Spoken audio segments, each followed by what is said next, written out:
कल्पना कीजिए, धरती के सीने में छिपी एक आग जो 12,000 साल तक सोई रही, और एक सुबह वो अचानक जाग उठी। धमाका इतना तेज कि आसमान काला हो गया। और सवाल एक, इतने सालों की खामोशी के बाद आखिर यह ज्वालामुखी क्यों फटा? आप देख रहे हैं डॉक्यूमेंट्री बाय अभिषेक, जहां इतिहास के छुपे सच सामने आते हैं। ऐसी और कहानियों के लिए सब्सक्राइब करें।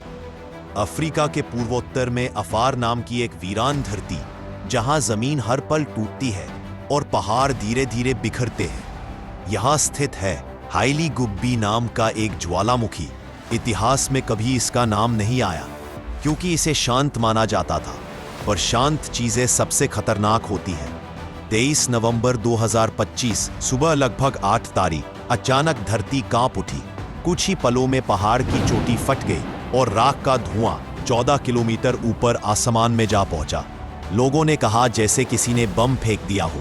घर हिले, हवा गाढ़ी होने लगी और सूरज राख की चादर में छिप गया।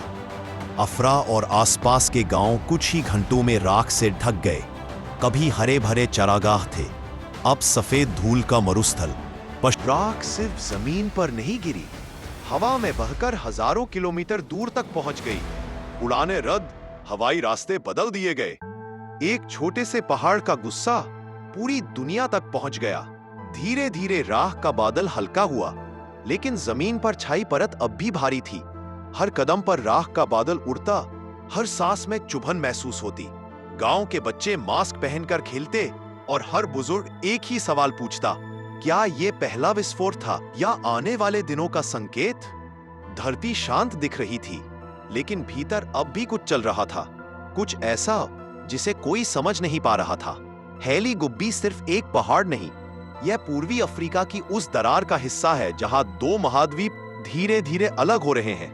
यह इलाका किसी भी समय कहीं भी फट सकता है। ज्वालामुखी शांत रहे, इसका मतलब यह नहीं कि वे मृत हैं। वे सोए हुए दानव है, और यह दानव अचानक जाग गया। आज 3000 साल की नींद एक पल में टूटी। धरती ने फिर दिखा दिया कि उसकी शक्ति को कभी हल्के में नहीं लिया जा सकता। हैली गुब्बी का यह विस्फोट, क्योंकि अगर धरती एक बार जाग चुकी है तो कौन जानता है अगली आवाज कब और कहां से आएगी, और जब आएगी क्या हम तैयार होंगे?